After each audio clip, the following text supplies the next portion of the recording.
Primera parte. Capítulo 24. Donde se prosigue la aventura de la Sierra Morena.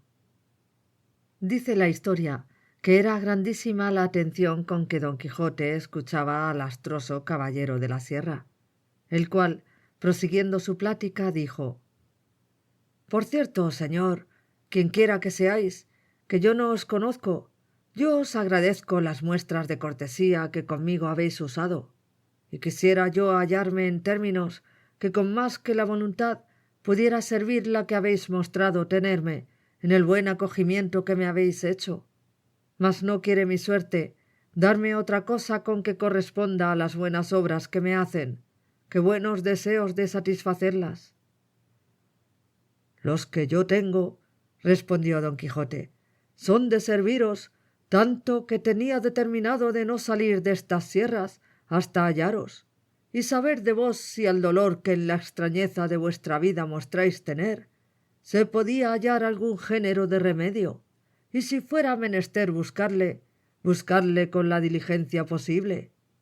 Y cuando vuestra desventura fuera de aquellas que tienen cerradas las puertas a todo género de consuelo, pensaba ayudaros a llorarla y a plañirla como mejor pudiera, que todavía es consuelo en las desgracias hallar quien se duela de ellas. Y si es que mi buen intento merece ser agradecido con algún género de cortesía, yo os suplico, señor, por la mucha que veo que en vos se encierra, y juntamente os conjuro por la cosa que en esta vida más habéis amado o amáis, que me digáis quién sois, y la causa que os ha traído a vivir y a morir entre estas soledades como bruto animal, pues moráis entre ellos tan ajeno de vos mismo, cual lo muestra vuestro traje y persona.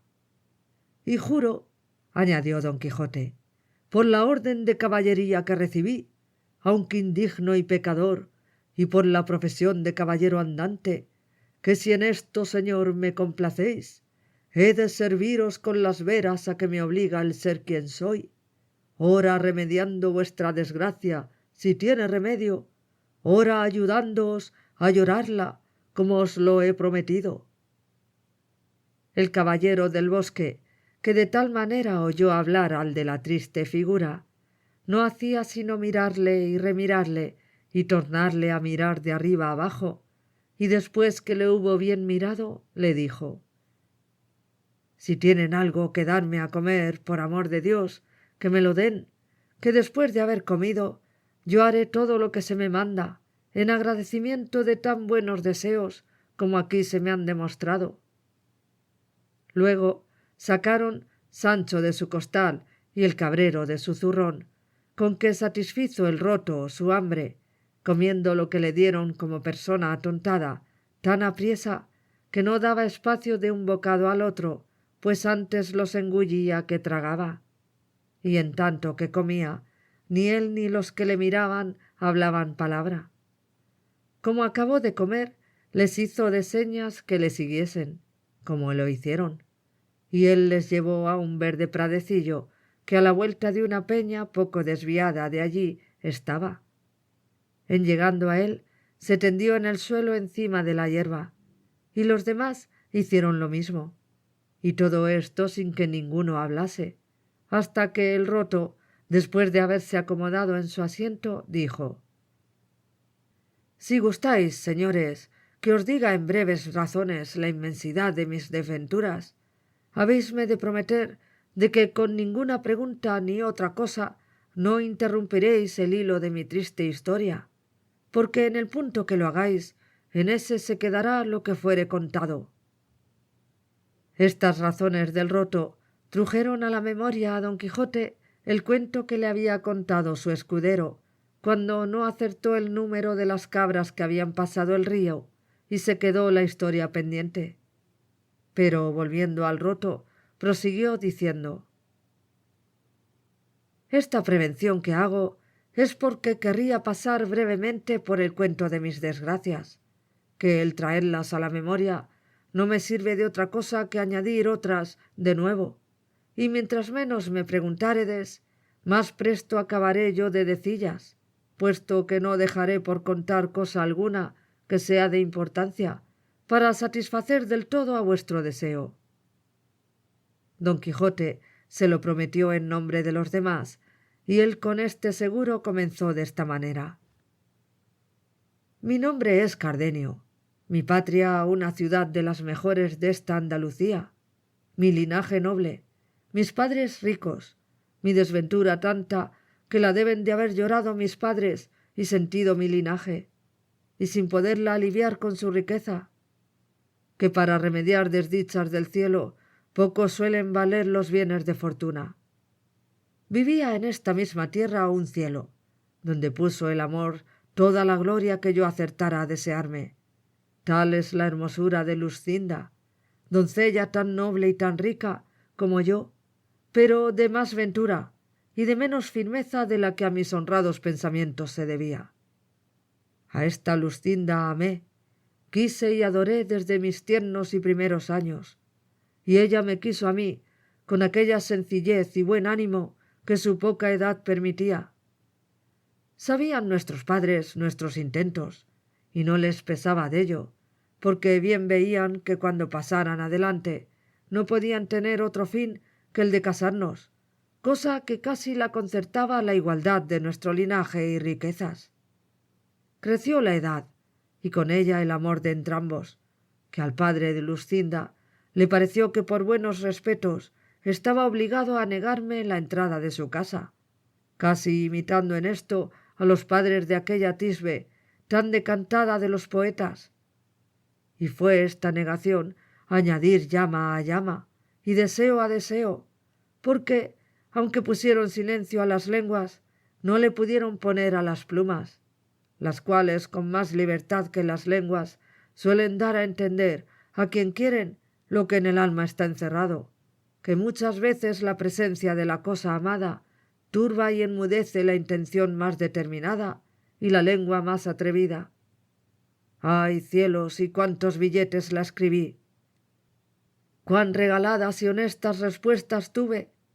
¡Cuántas canciones compuse y cuántos enamorados versos, donde el alma declaraba y trasladaba sus sentimientos, pintaba sus encendidos deseos, entretenía sus memorias y recreaba su voluntad!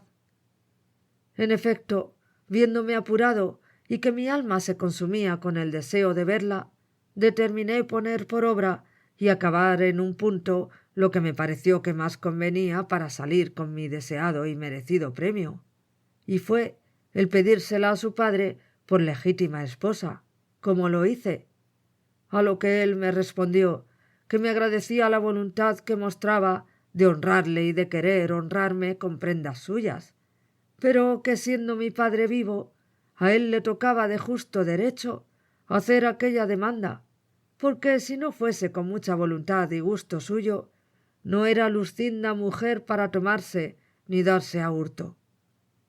Yo le agradecí su buen intento, pareciéndome que llevaba razón en lo que decía, y que mi padre vendría en ello, como yo se lo dijese. Y con este intento, luego en aquel mismo instante, fui a decirle a mi padre lo que deseaba, y al tiempo que entré en un aposento donde estaba, le hallé con una carta abierta en la mano, la cual, antes que yo le dijese palabra, me la dio y me dijo: «Por esa carta verás, Cardenio, la voluntad que el duque Ricardo tiene de hacerte merced».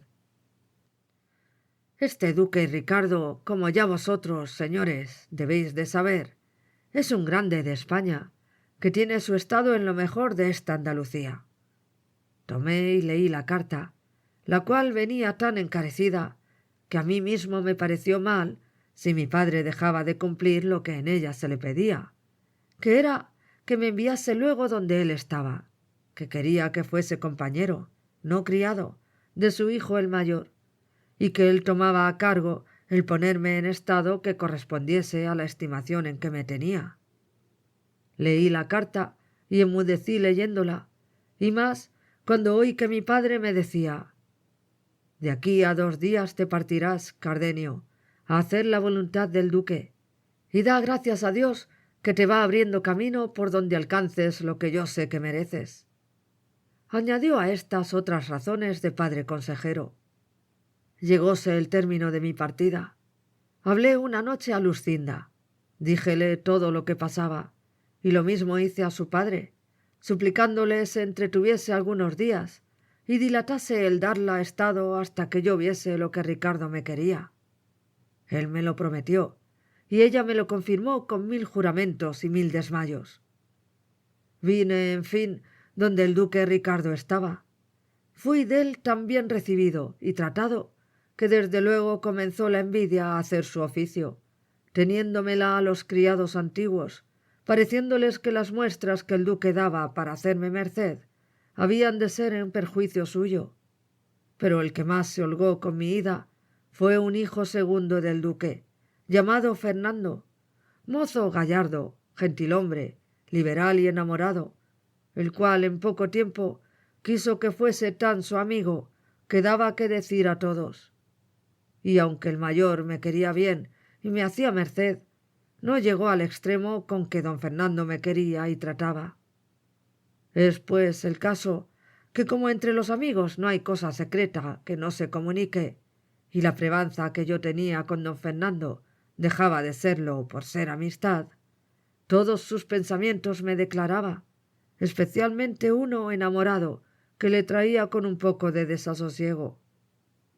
Quería bien a una labradora vasalla de su padre, y ella los tenía muy ricos, y era tan hermosa, recatada, discreta y honesta, que nadie que la conocía se determinaba en cuál de estas cosas tuviese más excelencia, ni más se aventajase. Estas tan buenas partes de la hermosa labradora redujeron a tal término los deseos de don Fernando, que se determinó, para poder alcanzarlo y conquistar la entereza de la labradora, a darle palabra de ser su esposo, porque de otra manera era procurar lo imposible. Yo, obligado de su amistad, con las mejores razones que supe, y con los más vivos ejemplos que pude, procuré estorbarle y apartarle de tal propósito. Pero viendo que no aprovechaba, determiné de decirle el caso al duque Ricardo, su padre. Mas don Fernando, como astuto y discreto, se receló y temió de esto, por parecerle que estaba ya obligado, en vez de buen criado, a no tener encubierta cosa que tan en perjuicio de la honra de mi señor el duque venía.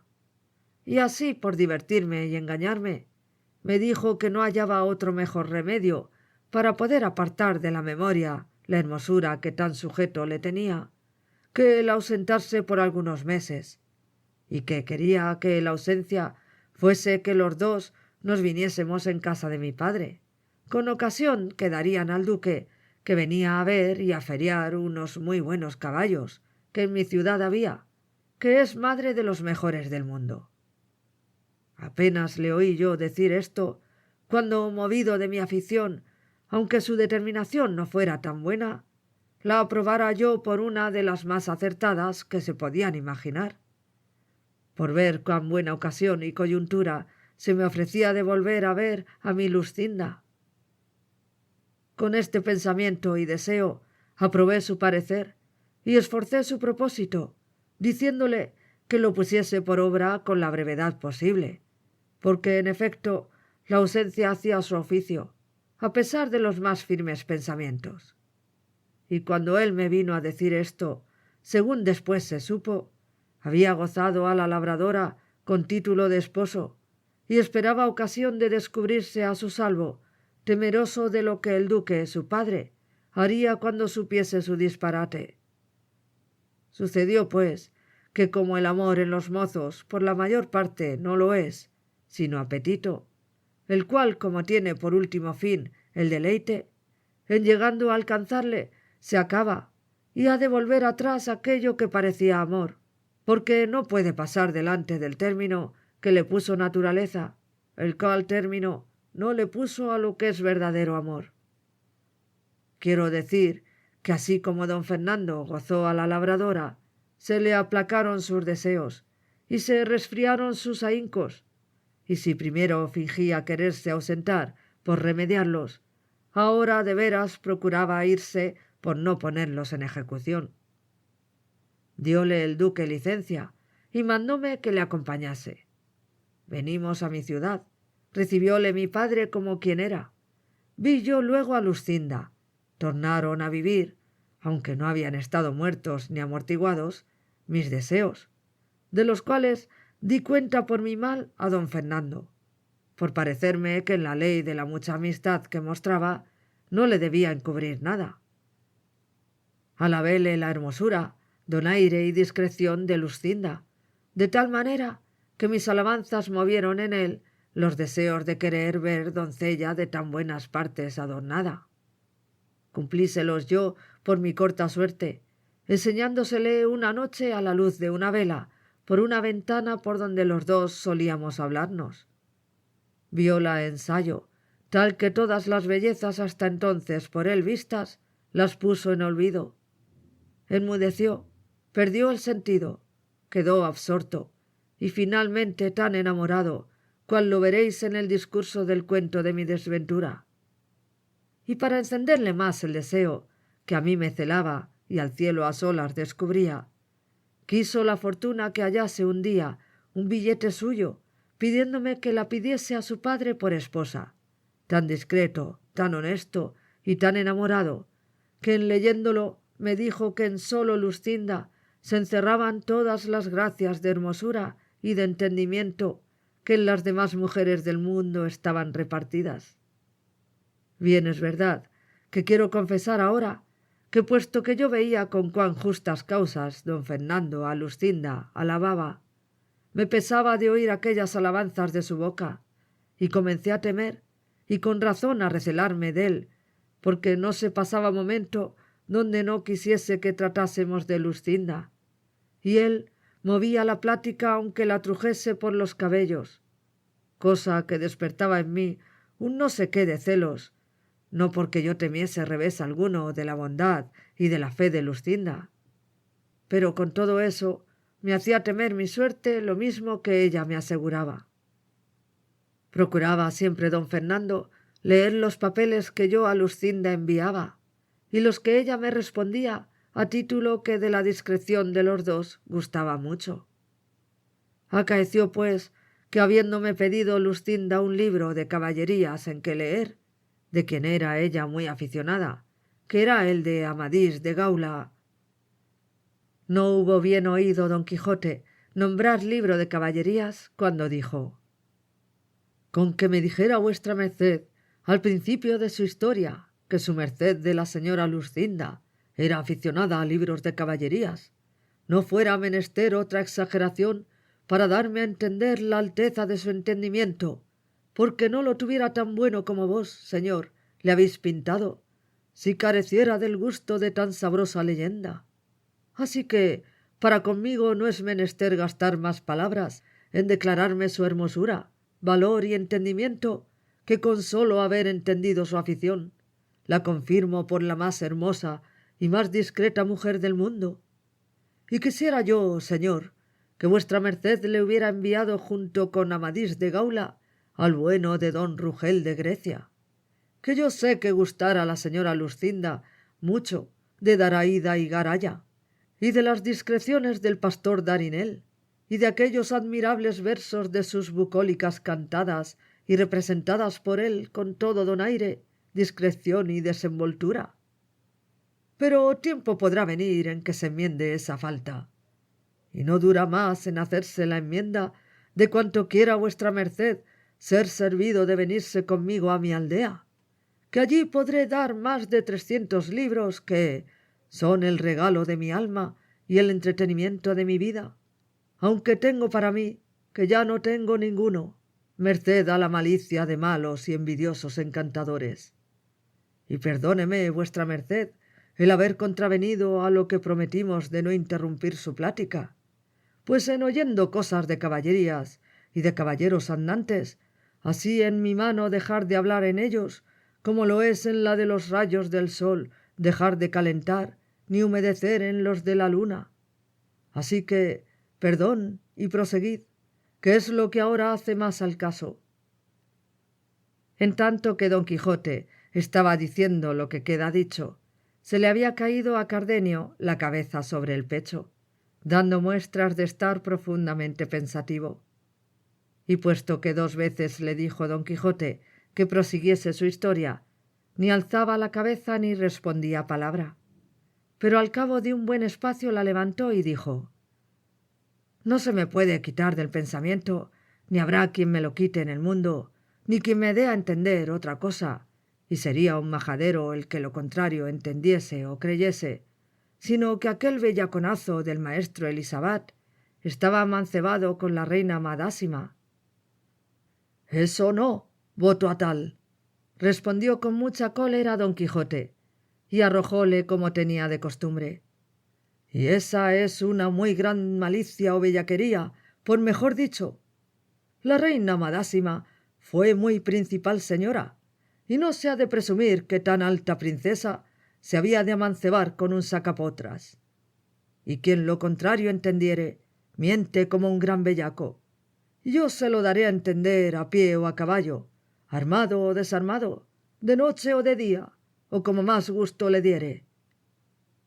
Estábale mirando Cardenio muy atentamente, al cual ya había venido el accidente de su locura, y no estaba para proseguir su historia, ni tampoco don Quijote se la oyera, según le había disgustado lo que de Madásima le había oído.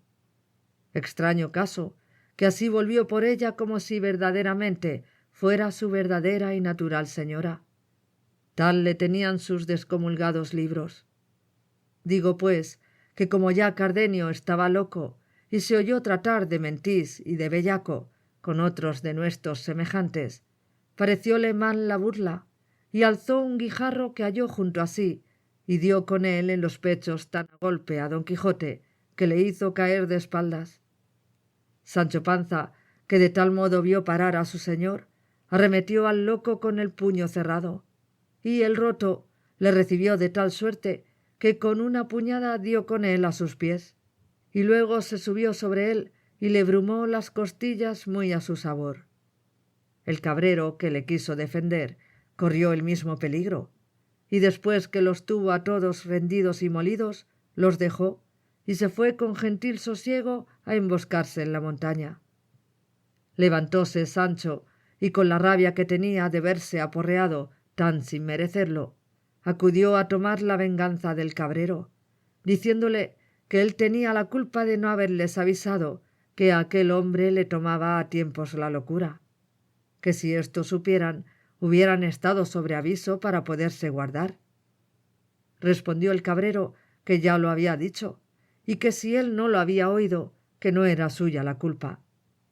Replicó Sancho Panza, y tornó a replicar el cabrero, y fue el fin de las réplicas asirse de las barbas y darse tales puñadas que si don Quijote no los pusiera en paz se hicieran pedazos. Decía Sancho asido con el cabrero: «Déjeme vuestra merced, señor caballero de la triste figura, que en este, que es villano como yo, y no está armado caballero, bien puedo a mi salvo satisfacerme del agravio que me ha hecho, peleando con él mano a mano como hombre honrado». «Así es», dijo don Quijote, «pero yo sé que él no tiene ninguna culpa de lo sucedido». Con esto los apaciguó, y don Quijote volvió a preguntar al cabrero si sería posible hallar a Cardenio, porque quedaba con grandísimo deseo de saber el fin de su historia. Díjole el cabrero lo que primero había dicho, que era no saber de cierto su manida, pero que si anduviese mucho por aquellos contornos, no dejaría de hallarle o cuerdo o loco. Capítulo 25. Que trata de las extrañas cosas que en Sierra Morena sucedieron al valiente caballero de la Mancha, y de la imitación que hizo a la penitencia de Beltenebros. Despidióse del cabrero don Quijote, y subiendo otra vez sobre Rocinante, mandó a Sancho que le siguiese, el cual lo hizo con su jumento de muy mala gana. Íbanse poco a poco entrando en lo más áspero de la montaña, y Sancho iba muerto por razonar con su amo, y deseaba que él comenzase la plática, por no contravenir a lo que le tenía mandado. Mas no pudiendo sufrir tanto silencio, le dijo: «Señor don Quijote, vuestra merced me eche su bendición y me dé licencia, que desde aquí me quiero volver a mi casa, y a mi mujer, y a mis hijos, con los cuales por lo menos hablaré y departiré todo lo que quisiere, porque querer vuestra merced que vaya con él por estas soledades de día y de noche, y que no le hable cuando me diere gusto, es enterrarme en vida. Si ya quisiera la suerte que los animales hablaran, como hablaban en tiempo de Guisopete, fuera menos mal, porque departiera yo con mi jumento lo que me viniera en gana, y con esto pasara mi mala ventura, que es recia cosa, y que no se puede llevar en paciencia andar buscando aventuras toda la vida y no hallar sino coces y manteamientos, ladrillazos y puñadas. Y con todo esto nos hemos de coser la boca, sin osar decir lo que el hombre tiene en su corazón, como si fuera mudo. Ya te entiendo, Sancho, respondió don Quijote. Tú mueres porque te alce el entredicho que te tengo puesto en la lengua. Dale por alzado y di lo que quisieres, con condición que no ha de durar este alzamiento más de en cuanto anduviéramos por estas sierras. Sea así, dijo Sancho, hable yo ahora, que después Dios sabe lo que será. Y comenzando a gozar de ese salvoconducto, digo que ¿qué le iba a vuestra merced envolver tanto por aquella reina Magimasa o como se llama? ¿O qué hacía al caso que aquel abad fuese su amigo o no? Que si vuestra merced pasara con ello, pues no era su juez. Bien creo yo que el loco pasara adelante con su historia, y se hubieran ahorrado el golpe del guijarro y las coces, y aún más de 6 torniscones. A fe, Sancho, respondió don Quijote, que si tú supieras, como yo lo sé, cuán honrada y cuán principal señora era la reina Madásima, yo sé que dijeras que tuve mucha paciencia, pues no quebré la boca por donde tales blasfemias salieron. Porque es muy gran blasfemia decir ni pensar que una reina esté amancebada con un cirujano. La verdad del cuento es que aquel maestro Elisabat, que el loco dijo, fue un hombre muy prudente y de muy sanos consejos, y sirvió de ayo y de médico a la reina. Pero pensar que ella era su amiga es disparate digno de muy gran castigo. Y porque veas que Cardenio no supo lo que dijo, has de advertir que, cuando lo dijo, ya estaba sin juicio. Eso digo yo, dijo Sancho, que no había para qué hacer cuenta de las palabras de un loco, porque si la buena suerte no ayudara a vuestra merced y encaminara el guijarro a la cabeza como le encaminó al pecho, buenos quedáramos por haber vuelto por aquella mi señora, que Dios cohonda. Pues montas que no se librara Cardenio por loco. Contra cuerdos y contra locos está obligado cualquier caballero andante a volver por la honra de las mujeres, cualesquiera que sean, cuanto más por las reinas de tan alta guisa y pro como fue la reina Madásima, a quien yo tengo particular afición por sus buenas partes, porque fuera de haber sido fermosa, además fue muy prudente y muy sufrida en sus calamidades, que las tuvo muchas. Y los consejos y compañía del maestro Elisabat le fue y le fueron de mucho provecho y alivio para poder llevar sus trabajos con prudencia y paciencia. Y de aquí tomó ocasión el vulgo ignorante y mal intencionado de decir y pensar que ella era su manceba. Y mienten, digo otra vez, y mentirán otras 200 todos los que tal pensaren y dijeren. Ni yo lo digo ni lo pienso, respondió Sancho. Allá se lo hallan, con su pan se lo coman. Si fueron amancebados o no, a Dios habrán dado la cuenta. De mis viñas vengo, no sé nada. No soy amigo de saber vidas ajenas, que el que compra y miente en su bolsa lo siente. Cuanto más que desnudo nací, desnudo me hallo, ni pierdo ni gano. Más que lo fuesen, ¿qué me va a mí? Y muchos piensan que hay tocinos y no hay estacas. Mas ¿quién puede poner puertas al campo? Cuanto más que de Dios dijeron. Válame Dios, dijo don Quijote, y qué de necedades vas, Sancho, exhartando. ¿Qué va de lo que tratamos de los refranes que enhilas? Por tu vida, Sancho, que calles, y de aquí adelante entremétete en espolear a tu asno, y deja de hacello en lo que no te importa.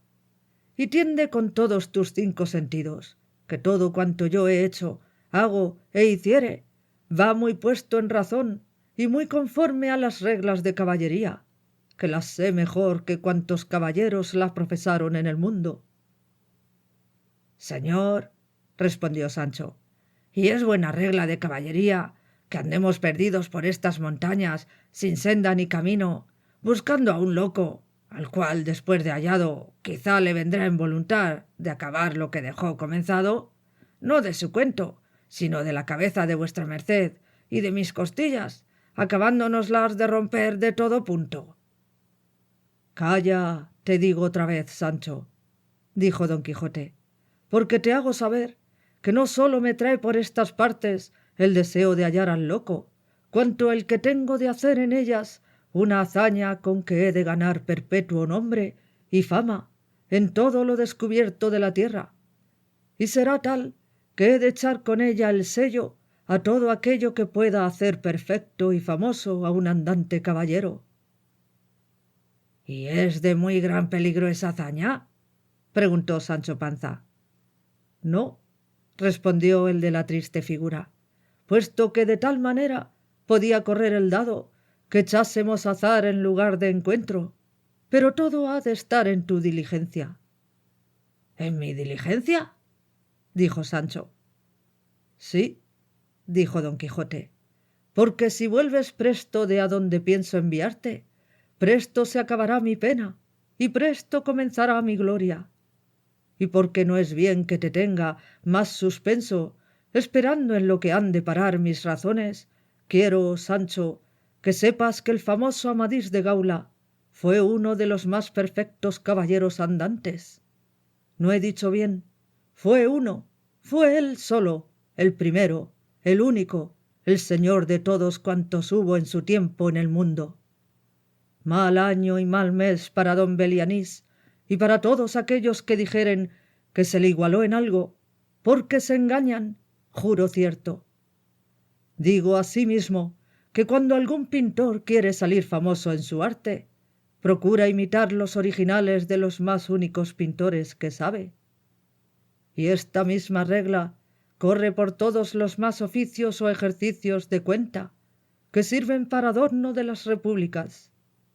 Y así lo ha de hacer, y hace, el que quiere alcanzar nombre de prudente y sufrido, imitando a Ulises, en cuya persona y trabajos nos pinta Homero un retrato vivo de prudencia y de sufrimiento, como también nos mostró Virgilio en persona de Eneas, el valor de un hijo piadoso y la sagacidad de un valiente y entendido capitán, no pintándolos ni describiéndolos como ellos fueron, sino como habían de ser, para que dar ejemplo a los venideros hombres de sus virtudes.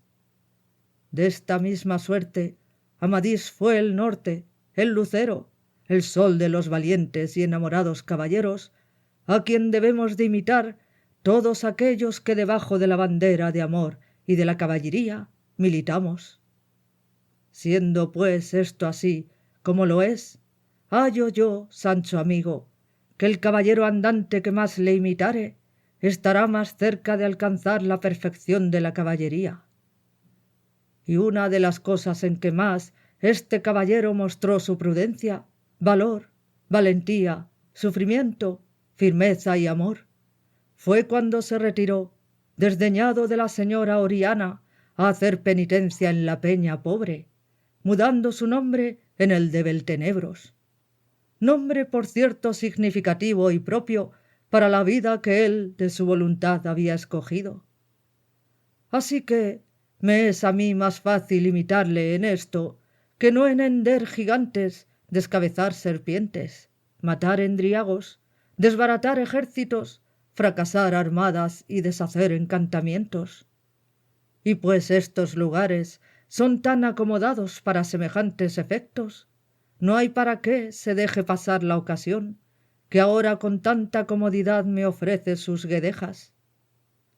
En efecto, dijo Sancho, ¿qué es lo que vuestra merced quiere hacer en este tan remoto lugar?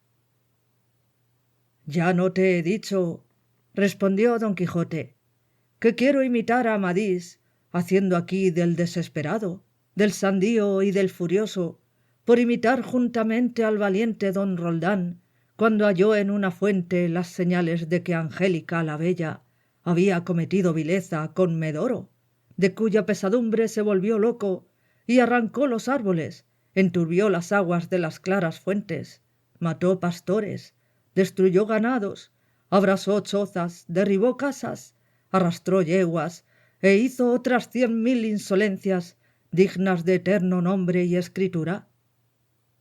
Y puesto que yo no pienso imitar a Roldán, o Orlando, o Rotolando, que todos estos 3 nombres tenía, parte por parte, en todas las locuras que hizo, dijo y pensó, haré el bosquejo como mejor pudiere en las que me pareciere ser más esenciales. Y podrá ser que viniese a contentarme con sola la imitación de Amadís, que sin hacer locuras de daño, sino de lloros y sentimientos, alcanzó tanta fama como el que más. Paréceme a mí, dijo Sancho, que los caballeros que tal ficieron fueron provocados y tuvieron causa para hacer esas necedades y penitencias. Pero vuestra merced, ¿qué causa tiene para volverse loco? ¿Qué dama le ha desdeñado o qué señales ha hallado que le den a entender que la señora Dulcinea del Toboso ha hecho alguna niñería con moro o cristiano? Ahí está el punto, respondió don Quijote, y esa es la fineza de mi negocio, que volverse loco un caballero andante con causa, ni grado ni gracias. El toque está en desatinar sin ocasión y dar a entender a mi dama que si en seco hago esto que hiciera en mojado. Cuanto más que harta ocasión tengo en la larga ausencia que he hecho de la siempre señora mía Dulcinea del Toboso, que como ya oíste decir aquel pastor de Marras, Ambrosio, quien está ausente todos los males tiene y teme.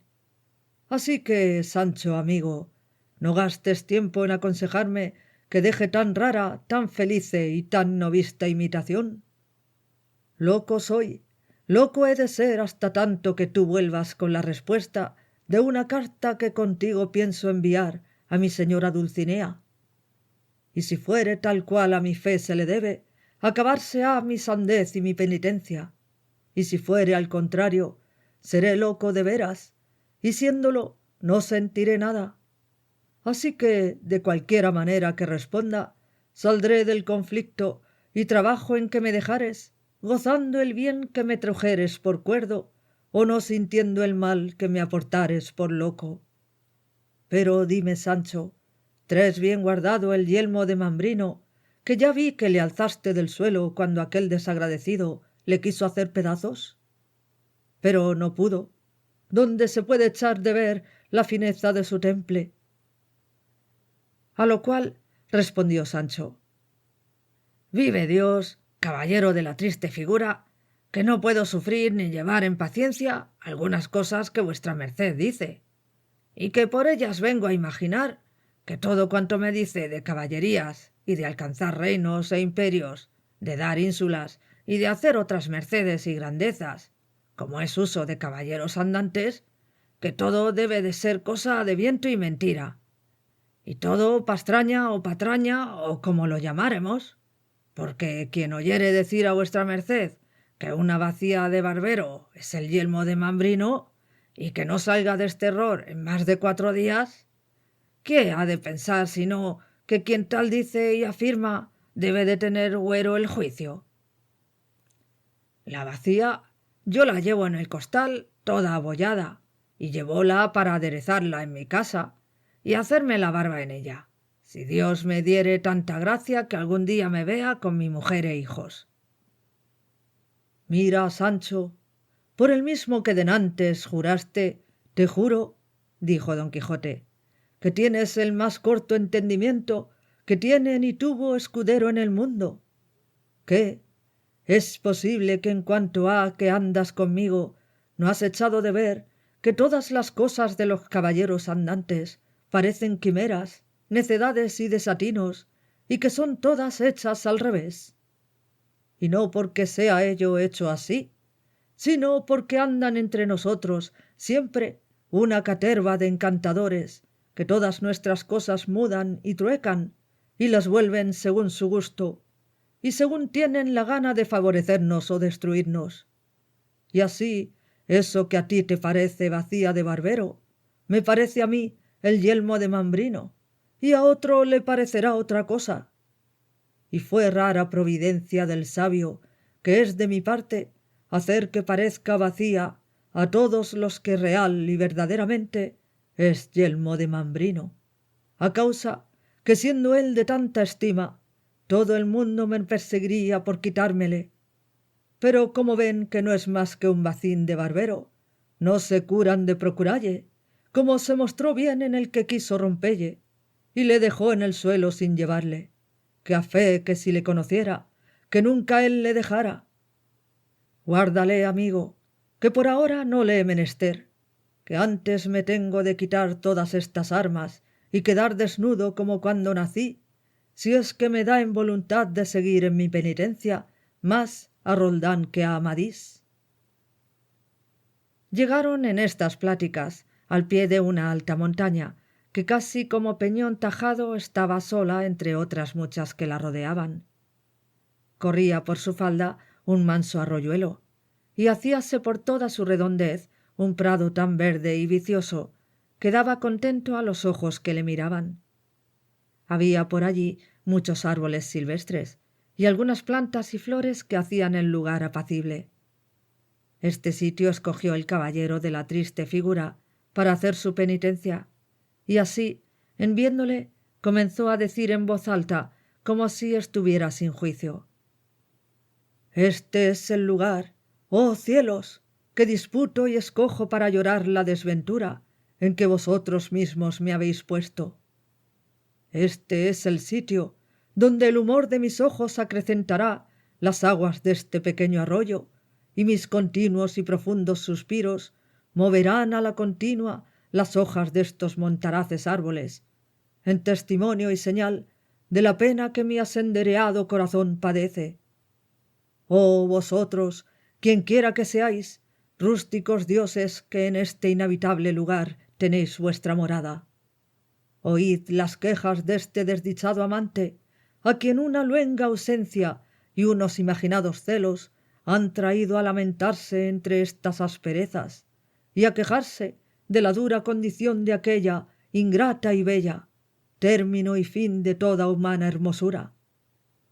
Oh vosotras, napeas y driadas, que tenéis por costumbre de habitar en las espesuras de los montes, así los ligeros y lascivos sátiros de quien sois, aunque en vano amadas, no perturben jamás vuestro dulce sosiego, de que me ayudéis a lamentar mi desventura, o a lo menos no os canséis de oílla.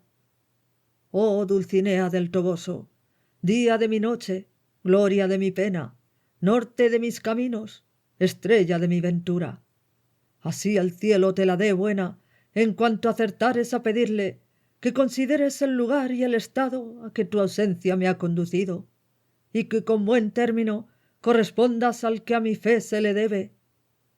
Oh solitarios árboles, que desde hoy en adelante habéis de hacer compañía a mi soledad, dad indicio con el blando movimiento de vuestras ramas que no os desagrada mi presencia.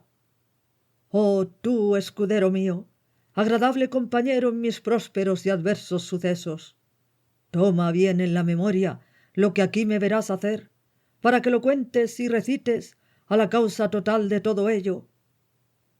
Y diciendo esto, se apeó de Rocinante, y en un momento le quitó el freno y la silla, y dándole una palmada en las ancas, le dijo: «Libertad te da el que sin ella queda, oh caballo tan extremado por tus obras, cuán desdichado por tu suerte. Vete por do quisieres, que en la frente llevas escrito que no te igualó en ligereza el hipogrifo de Astolfo, ni el nombrado Frontino, que tan caro le costó a Bradamante». Viendo esto Sancho dijo: «Bien allá quien nos quitó ahora del trabajo de desalbardar al rucio, que a fe que no faltarán palmadicas que dalle, ni cosas que decille en su alabanza. Pero si él aquí estuviera, no consintiera yo que nadie le desalbardara, pues no había para qué, que a él no le tocaban las generales de enamorado ni de desesperado. Pues no lo estaba su amo, que era yo cuando Dios quería. Y en verdad, señor caballero de la triste figura, que si es que mi partida y su locura de vuestra merced va de veras, que será bien tornar a ensillar a Rocinante, para que supla la falta del rucio, porque será ahorrar tiempo a mi ida y vuelta, que si la hago a pie, no sé cuándo llegaré, ni cuándo volveré, porque en resolución soy mal caminante. Digo, Sancho, respondió don Quijote, que sea como tú quisieres, que no me parece mal tu designio. Y digo que de aquí a 3 días te partirás, porque quiero que en este tiempo veas lo que por ella hago y digo, para que se lo digas. Pues, ¿qué más tengo de ver? Dijo Sancho, que lo que he visto. Bien estás en el cuento, respondió don Quijote. Ahora me falta rasgar las vestiduras, esparcir las armas y darme de calabazadas por estas peñas, con otras cosas deste jaez que te han de admirar.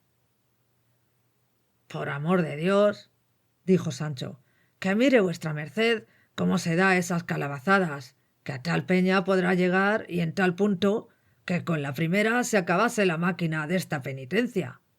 Y sería yo de parecer que ya que a vuestra merced le parece que son aquí necesarias calabazadas y que no se puede hacer esta obra sin ellas, se contentase, pues todo esto es fingido y cosa contrahecha y de burla, se contentase, digo, con dárselas en el agua o en alguna cosa blanda como algodón, y déjeme a mí el cargo, que yo diré a mi señora que vuestra merced se las daba en una punta de peña más dura que la de un diamante. Yo agradezco tu buena intención, amigo Sancho, respondió don Quijote, mas quiérote hacer sabedor de que todas estas cosas que hago no son de burlas, sino muy de veras, porque de otra manera sería contravenir a las órdenes de caballería, que nos mandan que no digamos mentira alguna, pena de relapsos, y el hacer una cosa por otra lo mismo es que mentir. Así que mis calabazadas han de ser verdaderas, firmes y valederas, sin que lleven nada de sofístico ni del fantástico. Y será necesario que me dejes algunas hilas para curarme, pues que la ventura quiso que nos faltase el bálsamo que perdimos. Más fue perder el asno, respondió Sancho, pues se perdieron con él las hilas y todo. Y ruégole a vuestra merced que no se acuerde más de aquel maldito brebaje, que en solo oírle mentar se me revuelve el alma, cuanto y más el estómago. Y más le ruego que haga cuenta que son ya pasados los 3 días que me ha dado de término para ver las locuras que hace, que ya las doy por vistas y por pasadas en cosa juzgada. Y diré maravillas a mi señora, y escriba la carta y despácheme luego, porque tengo gran deseo de volver a sacar a vuestra merced de este purgatorio donde le dejo. ¿Purgatorio le llamas, Sancho? Dijo don Quijote. Mejor hicieras de llamarle infierno, y aun peor si hay otra cosa que lo sea. ¿Quién hay infierno? Respondió Sancho. Nula es retencio, según he oído decir. No entiendo qué quiere decir retencio, dijo don Quijote. Retencio es, respondió Sancho, que quien está en el infierno nunca sale de él, ni puede, lo cual será al revés en vuestra merced, o a mí me andarán mal los pies, si es que llevo espuelas para avivar a Rocinante, y póngame yo una por una en el toboso y delante de mi señora Dulcinea, que yo le diré tales cosas de las necedades y locuras, que todo es uno, que vuestra merced ha hecho y queda haciendo, que las venga a poner más blanda que un guante, aunque la halle más dura que un alcornoque, con cuya respuesta dulce y melificada volveré por los aires como brujo, y sacaré a vuestra merced de este purgatorio que parece infierno, y no lo es, pues hay esperanza de salir de él, la cual, como tengo dicho, no la tienen de salir los que están en el infierno, ni creo que vuestra merced dirá otra cosa. Así es la verdad, dijo el de la triste figura. Pero ¿qué haremos para escribir la carta? Y la libranza pollinesca también, añadió Sancho. Todo irá inserto, dijo don Quijote, y sería bueno, ya que no hay papel, que la escribiésemos como hacían los antiguos, en hojas de árboles o en tablitas de cera, aunque tan dificultoso será hallarse eso ahora como el papel.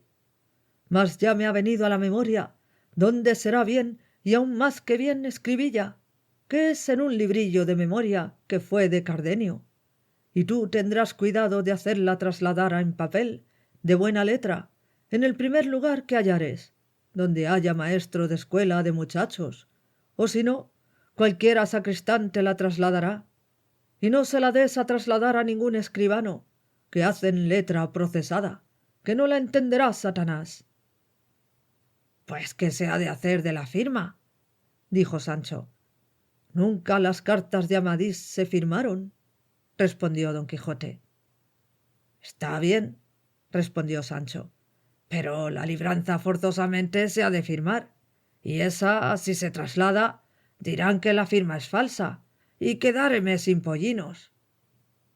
La libranza irá en el mismo librillo firmada, que en viéndola mi sobrina no pondrá dificultad en cumplilla, y en lo que toca a la carta de amores pondrás por firma vuestro hasta la muerte el caballero de la triste figura, y hará poco al caso que vaya de mano ajena, porque a lo que yo me sé acordar, Dulcinea no sabe escribir ni leer, y en toda su vida ha visto letra mía ni carta mía, porque mis amores y los suyos han sido siempre platónicos, sin extenderse a más que un honesto mirar, y aun esto tan de cuando en cuando, que osaré jurar con verdad que en 12 años que ha que la quiero más que a la lumbre destos ojos que han de comer la tierra, no la he visto 4 veces, y aun podrá ser que destas 4 veces no hubiese ella echado de ver la una que la miraba. Tal es el recato y encerramiento con que sus padres, Lorenzo Corchuelo y su madre, Aldonza Nogales, la han criado.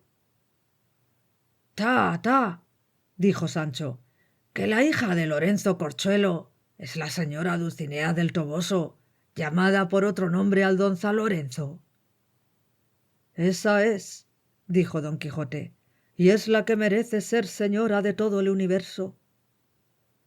Bien la conozco, dijo Sancho, y sé decir que tira tan bien una barra como el más forzudo zagal de todo el pueblo. Vive el dador, que es moza de chapa, hecha y derecha, y de pelo en pecho, y que puede sacar la barba del lodo a cualquier caballero andante o por andar que la tuviere por señora.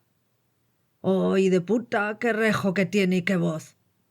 Sé decir que se puso un día encima del campanario de la aldea a llamar a unos zagales suyos que andaban en un barbecho de su padre, y aunque estaban allí más de media legua, así la oyeron como si estuviera al pie de la torre.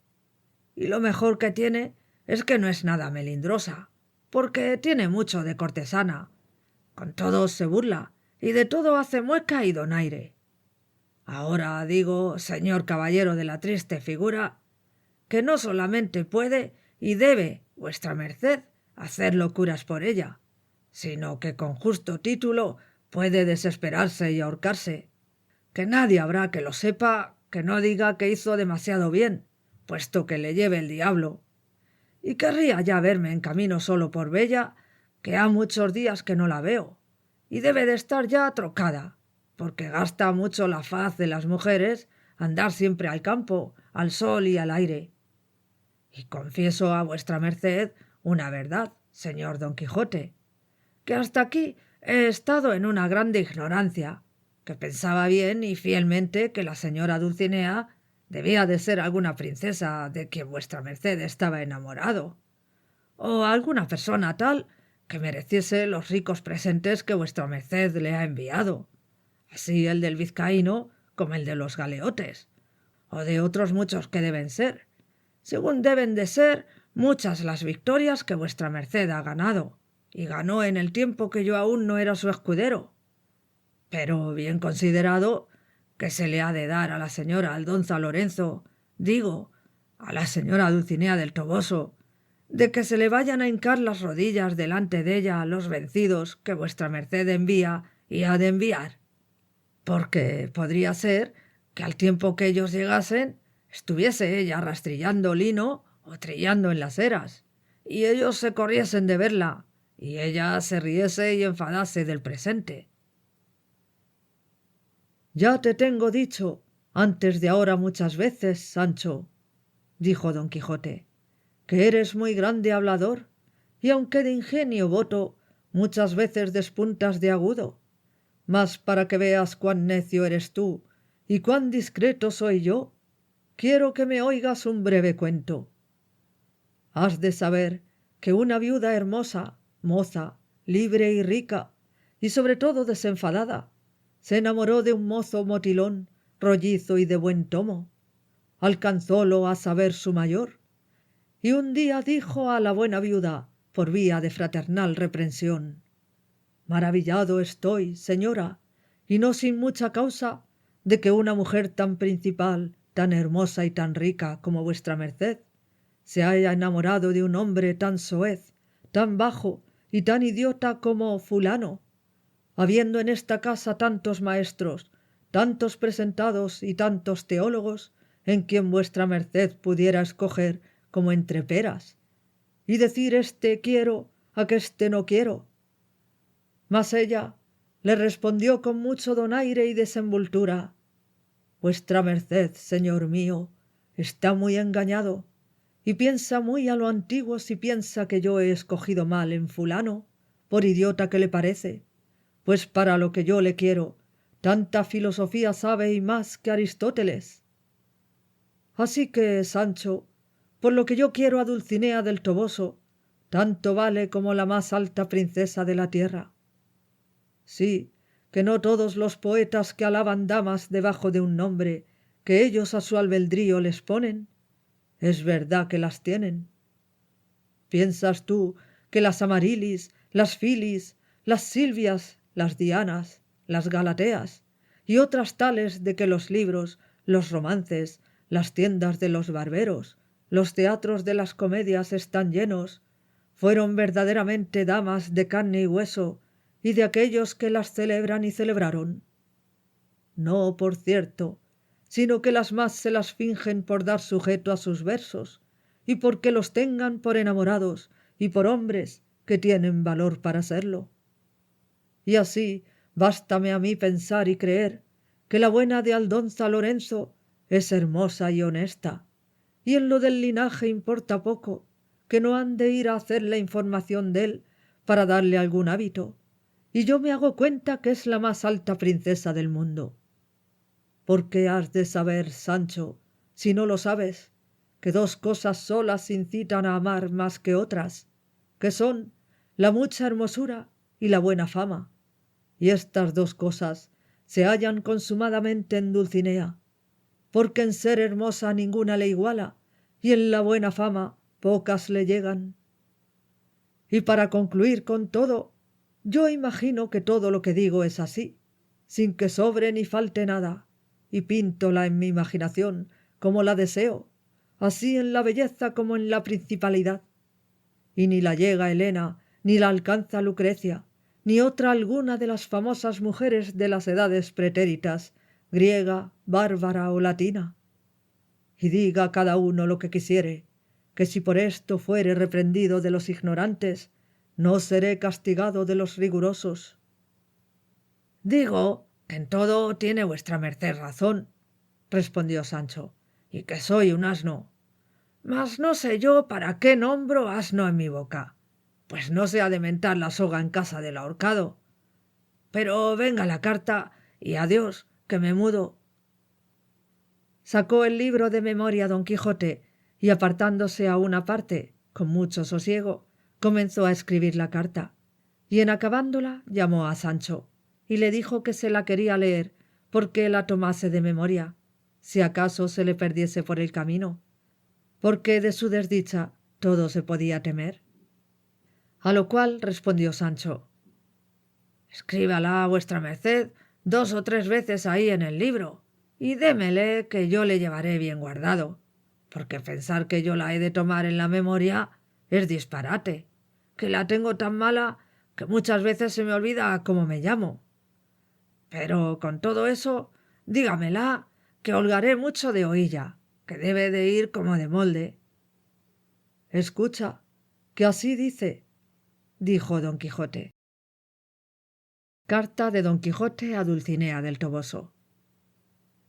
Soberana y alta señora, el ferido de punta ausencia y el llagado de las telas del corazón, dulcísima Dulcinea del Toboso, te envía la salud que él no tiene. Si tu fermosura me desprecia, si tu valor no es mi pro, si tus desdenes son en mi afincamiento, magüer que yo sea asaz de sufrido, mal podré sostenerme en esta cuita, que además de ser fuerte, es muy duradera. Mi buen escudero Sancho te dará entera relación, oh bella, ingrata, amada enemiga mía, del modo que por tu causa quedo. Si gustares de acorrerme, tuyo soy, y si no, haz lo que te viniere en gusto, que con acabar mi vida habré satisfecho a tu crueldad y a mi deseo. Tuyo hasta la muerte, el caballero de la triste figura. Por vida de mi padre, dijo Sancho en oyendo la carta, que es la más alta cosa que jamás he oído. Pese a mí, y como que le dice vuestra merced ahí todo cuanto quiere, y qué bien que encaja en la firma el caballero de la triste figura. Digo de verdad que es vuestra merced el mesmo diablo, y que no hay cosa que no sepa. Todo es menester, respondió don Quijote, para el oficio que yo traigo. Ea, pues, dijo Sancho, ponga a vuestra merced en otra vuelta la cédula de los 3 pollinos y fírmela con mucha claridad, porque la conozcan en viéndola. —Que me place —dijo don Quijote, y habiéndola escrito se la leyó, que decía así: mandará vuestra merced por esta primera de pollinos, señora sobrina, dar a Sancho Panza mi escudero 3 de los 5 que dejé en casa y están a cargo de vuestra merced, los cuales 3 pollinos se los mando librar y pagar por otros tantos aquí recibidos de contado, que con esta y con su carta de pago serán bien dados, fecha en las entrañas de Sierra Morena a 22 de agosto de este presente año. Buena está, dijo Sancho, fírmela vuestra merced. No es menester firmarla, dijo don Quijote, sino solamente poner mi rúbrica, que es lo mismo que firma, y para 3 asnos y aun para 300 fuera bastante. Yo me confío de vuestra merced, respondió Sancho. Déjeme, iré a ensillar a Rocinante, y aparéjese a echarme su bendición, que luego pienso partirme sin ver las sandeces que vuestra merced ha de hacer, que yo diré que le vi hacer tantas que no quiera más. Por lo menos quiero, Sancho, y porque es menester así, quiero, digo, que me veas en cueros y hacer 1 o 2 docenas de locuras, que las haré en menos de media hora, porque habiéndolas tú visto por tus ojos, puedas jurar a tu salvo en las demás que quisieres añadir, y aseguróte que no dirás tú tantas cuantas yo pienso hacer. Por amor de Dios, señor mío, que no vea yo en cueros a vuestra merced, que me dará mucha lástima y no podré dejar de llorar. Y tengo tal la cabeza del llanto que anoche hice por el rucio, que no estoy para meterme en nuevos lloros. Y si es que vuestra merced gusta de que yo vea algunas locuras, hágalas vestido, breves, y las que le vinieren más a cuento. Cuanto más que para mí no era menester nada de eso. Y como ya tengo dicho, fuera a ahorrar el camino de mi vuelta, que ha de ser con las nuevas que vuestra merced desea y merece. Y si no, aparéjese la señora Dulcinea, que si no responde como es de razón, voto hago solemne a quien puedo, que le tengo de sacar la buena respuesta del estómago, a coces y a bofetones. Porque ¿dónde se ha de sufrir que un caballero andante tan famoso como vuestra merced se vuelva loco sin qué ni para qué por una... No me lo haga decir la señora, porque por Dios que desprotique y lo eche todo a 12, aunque nunca se venda. Bonico soy yo para eso. Mal me conoce, pues a fe que si me conociese, que me ayunase. A fe, Sancho, dijo don Quijote, que a lo que parece que no estás tú más cuerdo que yo. No estoy tan loco, respondió Sancho, mas estoy más colérico. Pero dejando esto aparte, ¿qué es lo que ha de comer vuestra merced en tanto que yo vuelvo? ¿Ha de salir al camino como Cardenio a quitárselo a los pastores? No te dé pena ese cuidado, respondió don Quijote, porque aunque tuviera, no comiera otra cosa que las hierbas y los frutos que este prado y estos árboles me dieren, que la fineza de mi negocio está en no comer y en hacer otras asperezas. A esto dijo Sancho: ¿Sabe vuestra merced que temo? Que no tengo de acertar a volver a este lugar donde ahora le dejo, según está escondido. Toma bien las señas, que yo procuraré no apartarme de estos contornos, dijo don Quijote, y aún tendré cuidado de subirme por estos más altos riscos, por ver si te descubro cuando vuelvas. Cuanto más que lo más acertado será, para que no me yerres y te pierdas, que cortes algunas retamas de las muchas que por aquí hay, y las vayas poniendo de trecho en trecho hasta salir a lo raso, las cuales te servirán de mojones y señales para que me halles cuando vuelvas, a imitación del hilo del laberinto de Perseo. Así lo haré, respondió Sancho Panza, y cortando algunas pidió la bendición a su señor, y no sin muchas lágrimas de entrambos se despidió dél. Y subiendo sobre Rocinante, a quien don Quijote encomendó mucho, y que mirase por él como por su propia persona, se puso en camino del llano, esparciendo de trecho en trecho las ramas de la retama, como su amo se lo había aconsejado. Y así se fue, aunque todavía le importunaba don Quijote que le viese siquiera hacer 2 locuras. Mas no hubo andado 100 pasos cuando volvió y dijo: Digo, señor, que vuestra merced ha dicho muy bien que para que pueda jurar sin cargo de conciencia que le he visto hacer locuras, será bien que vea siquiera una, aunque bien grande la he visto en la quedada de vuestra merced. No te lo decía yo, dijo don Quijote. Espérate, Sancho, que en un credo te las haré. Y desnudándose con toda priesa los calzones, quedó en carnes y en pañales, y luego sin más ni más dio 2 zapatetas en el aire, y 2 tumbas la cabeza abajo y los pies en el alto, descubriendo cosas que por no verlas otra vez volvió Sancho la rienda a Rocinante, y se dio por contento y satisfecho de que podía jurar que su amo quedaba loco. Y así le dejaremos ir su camino hasta la vuelta, que fue breve.